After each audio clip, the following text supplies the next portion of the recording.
ETF index mutual funds నేర్చుకుని stock మార్కెట్లో రాణించాలనుకుంటున్నారా? వెంటనే ఈ నెంబర్కి కాల్ చేయండి.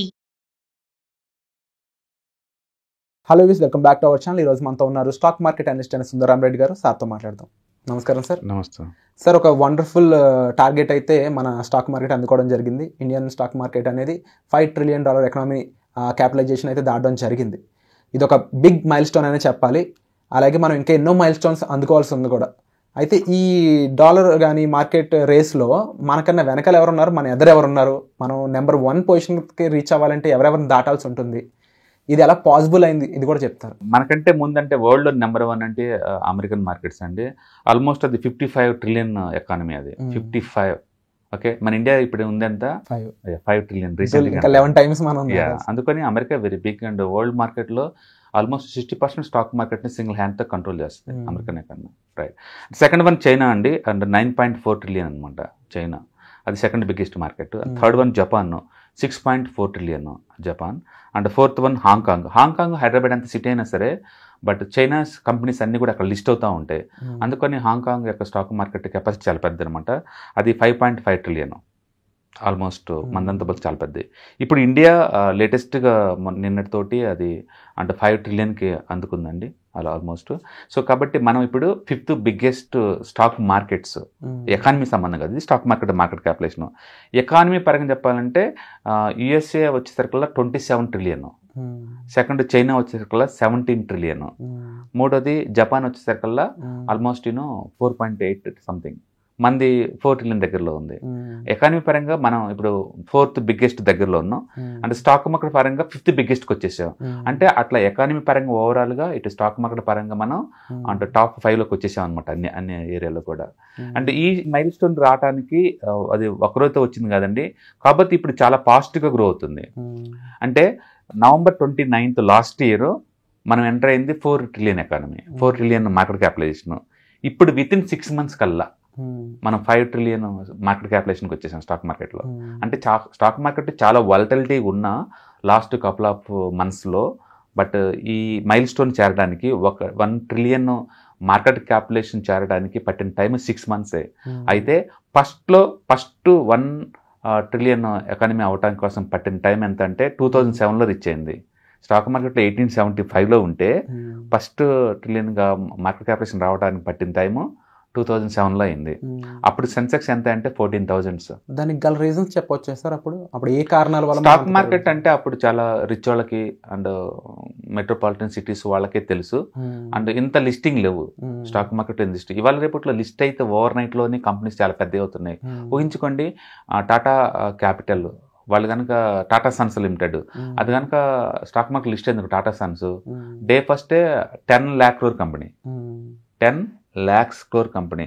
అట్లా ప్రైవేట్ చాలా ఉన్నాయి. ఇవాళ రేపట్లో ఏ చిన్న కంపెనీ లిస్ట్ అవ్వట్లేదండి. ఇప్పుడు వల్ల మార్కెట్ క్యాపిటలైజేషన్ 40,000 కోట్లని ఎక్స్పెక్ట్ చేస్తున్నారు. అంటే ఓవర్ నైట్లోనే అది లిస్ట్ కాగానే స్టాక్ మార్కెట్ యొక్క మార్కెట్ క్యాపిటలైజేషన్ 40,000 కోట్లకి వెళ్ళిపోద్ది ఇది యాడ్ అవ్వగానే. అట్లా కొత్త ఐపీఓస్ మంత్లీ 10 దాకా యాడ్ అవుతా ఉన్నాయి మార్కెట్కి. ఉన్న కంపెనీస్ గ్రో అవుతూ ఉన్నాయి. అట్లా కంబైన్ చేసి ఫాస్ట్నెస్ బాగా పెరిగిందనమాట. ఒకప్పుడు ఇన్ని ఐపీఓస్ ఉండే కావు, అందుకని చాలా స్లోగా ఉంది. అందుకని మొదట్లో 1 ట్రిలియన్ మార్కెట్ క్యాపిటలైజేషన్స్ అవ్వడానికి 1875లో స్టార్ట్ అయిన ఇండియన్ మార్కెట్కి 2007లోగా రీచ్ అవ్వలేదు. తర్వాత 2007 నుంచి 2017లో సెకండ్ ట్రిలియన్ మార్కెట్ క్యాపిటలైజేషన్ వచ్చింది. రావడానికి ఒక డెకేడ్ పట్టింది, 2007 నుంచి 2017కి. అప్పుడు సెన్సెక్స్ 31,000 అండి, అప్పుడు రీచ్ అయింది. తర్వాత 21లో సెన్సెక్స్ 50,000 చేరినప్పుడు 21లో 3 ట్రిలియన్ మార్కెట్ క్యాపిటలైజేషన్ జరిగింది. అండ్ 23లో అంటే 4 ట్రిలియన్కి జరిగింది. అప్పుడు సెన్సెక్స్ 66,000 అండి. ఇప్పుడు సెన్సెక్స్ 73,000, ఆల్మోస్ట్ 74,000 ఉంది ఇప్పుడు. అండ్ ఇది ఇప్పుడు 24లో ఇప్పుడు నిన్న అండ్ 5 ట్రిలియన్ చేరిందంట మార్కెట్ క్యాపిటలైజేషన్. ఎందుకు ఇలా జరుగుతుందంటే కొత్త ఐపీఓస్ రావటం వల్ల, ఉన్న కంపెనీస్ ఎదగటం వల్ల. మొత్తానికి ఇండియాలో జీడిపి గ్రోత్ చాలా ఫాస్ట్ గ్రో అవుతుంది అండ్ కంపెనీస్ చాలా ఫాస్ట్ గ్రో అవుతున్నాయి. అండ్ సెన్సెక్స్ కూడా ఈ క్వార్టర్ రిజల్ట్స్కి 1,000 రూపాయలు దాటిందండి ఈపీఎస్. కాబట్టి అన్నీ హెల్దీగా గ్రో అవుతూ ఉన్నాయి కాబట్టి త్వరగా ఫాస్ట్ అవుతున్నాం. దీన్ని మనం కాంపౌండ్ ఎఫెక్ట్ అంటాం. కాంపౌండ్ మొదట్లో చాలా స్లోగా మూవ్ అవుద్ది, ఇంకా లేట్ అయ్యే కొద్దీ కాంపౌండ్ ఫాస్ట్గా పెరుగుతూ ఉంటుంది అనమాట. అందుకే ఇప్పుడు జస్ట్ 6 monthsకే 1 ట్రిలియన్ యాడ్ అయింది. 6 monthsకే 1 ట్రిలియన్ యాడ్ అయింది అనమాట. ఓకే, అండ్ మొదట్లో అయితే ఇట్ టేక్ డెకేడ్స్ టైం. ఇప్పుడు చాలా ఫాస్ట్ గ్రోత్ ఉంది. It shows that Indian economy చాలా స్పీడ్గా గ్రో అవుతుందని అర్థం అనమాట. అండ్ మైల్ స్టోన్స్ ఇలాంటి ఎప్పుడు కూడా ఒక సెంటిమెంట్గా ఏంటంటే ఇన్వెస్ట్మెంట్ అండ్ ట్రేడింగ్ కమ్యూనిటీకి ఒక బూస్టింగ్ లాగా పనిచేస్తూ ఉంటాయి అనమాట. అంటే స్టాక్ మార్కెట్లో ఉన్న వాళ్ళందరికీ ఇది ఒక పెద్ద హ్యాపీ న్యూస్ అనమాట. మన ఈ రేంజ్ అంటే వరల్డ్లోనే 5th బిగ్గెస్ట్ పొజిషన్కి మన స్టాక్ మార్కెట్ జర్నీ, వరల్డ్లో 5th బిగ్గెస్ట్ ఎకానమీ స్టేటస్కి టోటల్ ఇండియన్ ఎకానమీ చేరింది అనమాట. అట్లా మనం ప్రపంచం మనం నెగ్లెక్ట్ చేయడం కుదరదు, ఎందుకంటే మనం టాప్ 5లో ఉన్నాం కాబట్టి. ఇప్పుడు దాకా ఏంటంటే పక్క దేశాలు గొప్ప, మనకన్నా పక్కన అమెరికా గొప్ప, ఇటు యూరోప్ గొప్ప, ఇవి ఇట్లా అట్లా ఇన్ఫీరియారిటీ కాంప్లెక్స్తో ఉండేవాళ్ళు. ఇప్పుడు చాలా ప్రౌడ్గా చెప్పుకోవచ్చు మనం వరల్డ్లోని 5th biggest economy and 5th biggest stock మార్కెట్లో ఉన్నామనే విషయం. ముందు రోజులు ఇవన్నీ బ్రేక్ చేసుకుంటూ అమెరికా తర్వాత చైనా తర్వాత మనమే ఉంటాం. ప్రతి పారామీటర్లో కూడా మనమే చేరుతాం. మన జనాభా పరంగా దూసుకెళ్ళిపోతున్నాం, ఎకానమీ పరంగా దూసుకెళ్ళిపోతున్నాం, ఇండస్ట్రియలైజేషన్ ప్రకారం దూసుకెళ్ళిపోతున్నాం. అన్ని రంగాల్లో ఇండియా ముందు పోతా ఉందన్నమాట. సో ముందు రోజుల్లో యూరోప్ అంతే ఒక మ్యూజియం లాగా తయారవుద్ది. ఒకప్పుడు ఉండేదంట చూడండి, ఈ మ్యూజియం అలా ఉంటుంది. రియల్ గ్రోత్ అంతా ఏషియన్లో రన్ అవుతూ ఉంటుంది. అంటే పర్టికులర్గా China versus India economic growth చాలా ఫాస్ట్గా గ్రో అయ్యే ఛాన్స్ ఎక్కువ ఉంది. ఈ రెండు కంబైన్ చేస్తే వరల్డ్లో ఆల్మోస్ట్ 3rd బిగ్గెస్ట్ పాపులేషన్ అంతా ఇక్కడే ఉంది. అంటే గ్రోత్ ఇక్కడే ఉంది, టెక్నాలజీ కూడా ఇక్కడే అయ్యే ఛాన్స్ ఎక్కువ ఉంది అనమాట. అండ్ ఏ దేశంలోనైనా సార్ అంటే దాని ఆర్థిక వ్యవస్థ పెరుగుతుంది, అది బాగుపడుతుంది అన్నప్పుడు ఆ దేశం డెవలప్ అయింది అని చెప్తూ ఉంటారు. మనం చాలా కాలంగా వింటూనే ఉంటాం చిన్నప్పటి నుంచి, ఇండియా ఇస్ డెవలపింగ్ కంట్రీ అని. సో ఇప్పుడు చెప్పొచ్చు ఇండియా ఇస్ డెవలప్డ్ కంట్రీ అని చెప్పేసి. ఇది ఒక పాయింట్ అయితే, మరొక పాయింట్ ఏంటి అంటే $1 ట్రిలియన్ కంపెనీలు మనకు ఉన్నాయి, ఇంత $1 ట్రిలియన్ మార్కెట్ మనకు క్రియేట్ అయ్యింది అనుకున్నప్పుడు దీని ద్వారా ఒక సామాన్య మానవుడికి కలిగే లాభం ఏంటి, వాడు ఏ విధంగా డెవలప్ అవుతాడు ఈ గ్రోత్ వల్ల? సో బేసికల్గా ఈ మనం చదువుకునే ఈ బుక్స్ కానీ, ఈ ఎకానమీ బుక్స్ కానీ ఇవన్నీ కూడా అంటే వెస్ట్రన్ ఆర్థిక వ్యవస్థలో రాసిన బుక్స్ అండి. ఇవన్నీ కూడా ఒక వ్యక్తి యొక్క పర్సనల్ ఇన్కమ్ పెరిగింది అనుకోండి, ఆ వ్యక్తి గ్రోత్ అవుతున్నట్టు లెక్క అనమాట. ఇప్పుడు జనాభా తక్కువ ఉన్న దేశంలో అనుకోండి, ఆ ఆర్థిక వనరులు చాలా ఎక్కువ ఉంటాయి కాబట్టి ఇన్కమ్ ఎక్కువ ఉంటుంది బై డిఫాల్ట్. అందుకని జనాభా తక్కువ ఉన్న, సపోజ్ లండన్ ఉందనుకోండి, జనాభా మొత్తం ఉంది ఆడ ఆల్మోస్ట్ 6 కోట్ల జనాభా. ఓకే. అండ్ ఆస్ట్రేలియా ఉందనుకోండి, పెద్ద కాంటినెంట్ అది, బట్ జనాభా ఉంది మొత్తం హార్డ్లీ 4 crores ఉంది అక్కడ. అమెరికన్ జనాభా రఫ్గా అరౌండ్ 35 crores ఉంది. అంటే కంట్రీలు పెద్దవి, ఎకానమీ పెద్దది, జనాభా చాలా తక్కువ. అందుకని పర్ క్యాపిటల్ రెవెన్యూ చాలా ఎక్కువ ఉంటుంది, పర్ క్యాపిటల్ ఇన్కమ్ చాలా ఎక్కువ ఉంటుంది.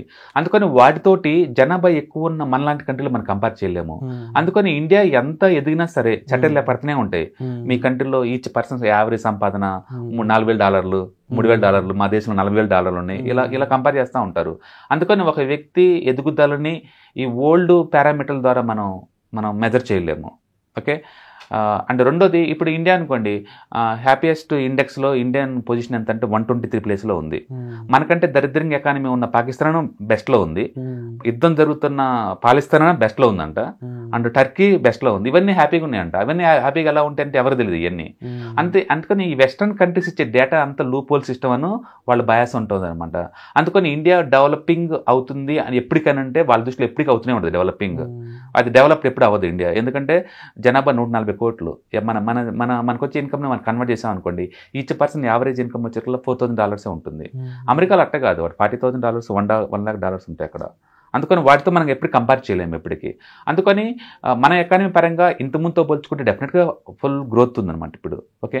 అండ్ సామాన్యుడికి వచ్చిన బెనిఫిట్ ఏంటంటే, అంటే సేవింగ్స్ ఛానలైజ్ చేసుకోవచ్చు. ఒకప్పుడు నాకు పల్లెటూరులో నాకు ఇన్కమ్ మొత్తం మనం ఎక్కడ దాచుకోవాలో తెలియక ఇంటికి ఎంత గొంతులు దోసి గొంతులో పెట్టేవాళ్ళు, లంకి మీద అలానే టారని. తర్వాత ఏంటంటే చిన్నగా వడ్డీ వ్యాపారాలు ఇబ్బంది, బట్ ఇల్లీగల్ అండ్ స్టాండర్డేషన్ లేదు. తర్వాత బ్యాంకులో పెట్టేవాళ్ళు, బ్యాంకులో 6%, 7% వచ్చేది. ఇండస్ట్రియలైజేషన్ పెరిగే కొద్దీ ఇండస్ట్రీకి కావాల్సిన డిమాండ్, మనీ నీడ్స్ పెరుగుతూ ఉంటాయి. పెరిగే కొద్దీ బ్యాంకులు ఎక్కువ వడ్డీని ఆఫర్ చేస్తాయి వాళ్ళకి. తద్వారా సామాన్యుడికి కూడా ఏం తెలియకుండా బ్యాంకులో పెట్టినా సరే ఎక్కువ రేట్ ఆఫ్ వడ్డీ వచ్చే ఛాన్స్ ఎక్కువ ఉందన్నమాట. వాళ్ళుండే ఏరియాలో ఎట్టగా ఇన్ఫ్లేషన్ తక్కువ ఉంటుంది పల్లెటూరులో, అందుకని వాళ్ళకి అది గిట్టుబాటు అవుద్ది. రెండోది, డైరెక్ట్గా ఎకానమీలో పార్టిసిపేట్ చేయొచ్చు వయా విత్ ఈ మ్యూచువల్ ఫండ్స్ ద్వారా, ఈటీఎఫ్స్ ద్వారా, ఇండెక్స్ ఫండ్స్ ద్వారా. నాలెడ్జ్ పెరిగే కొద్దీ, టెక్నాలజీ పెరిగే కొద్దీ, అఫోర్డబిలిటీ పెరిగే కొద్దీ వాళ్ళు కూడా ఈ ఫ్రంట్ లైన్ దాంట్లోకి ఎక్కువ ఎంటర్ అయ్యే ఛాన్స్ ఎక్కువ ఉందన్నమాట. ఒకప్పుడు గుర్ర బండిలు, ఎద్దుల బండ్లు కట్టుకొని 100 kilometers జర్నీ చేసి సినిమాలు చూడాలంటే, ఇప్పుడు పల్లెటూళ్ళు కూడా డిటిఎస్ డైరెక్ట్గా వాళ్ళడానికి వస్తుంది, నెట్ఫ్లిక్స్ డైరెక్ట్గా. సో వాళ్ళకి ఈ ఎకానమీ పెరిగినందుకు ఆ బెనిఫిట్ వస్తుందా లేదు వాళ్ళకి కూడా, వాళ్ళు కూడా సమానంగా ఎంజాయ్ చేస్తున్నా లేదా. ఈ ఆన్లైన్స్ డెవలప్ అయిన తర్వాత హార్వర్డ్ యూనివర్సిటీ కోర్స్ చేయాలంటే హార్వర్డ్ యూనివర్సిటీ మనం పోవాల్సిన పని లేదు. పల్లెటూరులో కూర్చొని నెట్ ఉంటే చాలు, వాళ్ళు ఫ్రీగా ఆఫర్ చేసే కోర్సులు మనం ఎన్రోల్ అవ్వచ్చు. అదే క్వాలిటీ ఉంటాయి, ఎందుకంటే వాళ్ళు క్లాస్ రూమ్లో చెప్పిన ఆన్లైన్ చెప్పిన అదే ఉంటాయి కాబట్టి. అట్లా సామాన్యులు కూడా ఎకానమీ డెవలప్ అయ్యే కొద్దీ వాళ్ళకి రావాల్సిన ఈక్వలెంట్ బెనిఫిట్స్ అన్ని పొందుతారు. అంటే మెట్రోపాలిటన్ సిటీస్లో ఎలాంటి బెనిఫిట్స్ ఉంటాయో అవన్నీ కూడా డిజిటల్గా పొందడానికి ఇది హెల్ప్ అవుతూ ఉంటుంది. టెక్నాలజీ పెరిగే కొద్దీ కూడా ఇది టెక్నాలజీ సిటీ వాళ్ళకన్నా కూడా రూరల్ ఇండియాకి ఎక్కువ యూజ్ అవుతుంది అనమాట. ఆ టెక్నాలజీ ఇచ్చిన వాటిని అందిపుచ్చుకొని వాళ్ళు కూడా ప్రొడక్టివిటీ పెంచుకోవడం కోసం, వాళ్ళ లైఫ్లో ఎన్హాన్స్మెంట్ అవ్వడం కోసం హెల్ప్ అవుతూ ఉంటాయి. ఇవన్నిటిని ఏంటంటే ఈ స్టాక్ మార్కెట్లో ఇలా ఒక్కొక్క స్టోన్ అందుకునే కొద్ది ఏంటంటే ఒక సెలబ్రేషన్ లాగా ఎక్స్ప్రెస్ చేస్తారనమాట అది. అందుకని స్టాక్ మార్కెట్లో ఒక మైల్ స్టోన్ అందుకుంది అంటే అది జస్ట్ నెంబర్ కాదు, ఇట్స్ ఎకానమీ గ్రోత్ అనమాట. ఎకానమీ గ్రోత్ మన అందరి లైఫ్ స్టైల్స్ డైరెక్ట్ కానీ ఇండైరెక్ట్ కానీ దానివల్ల ఎఫెక్ట్ అవుతూ ఉంటాయి, నోయింగ్ కానీ అన్నోయింగ్ కావచ్చు. డెఫినెట్గా దీని ద్వారా ఏంటంటే ప్రతి ఒక్కరికి పార్టిసిపేషన్ చేసే ఛాన్స్ దొరుకుతుంది.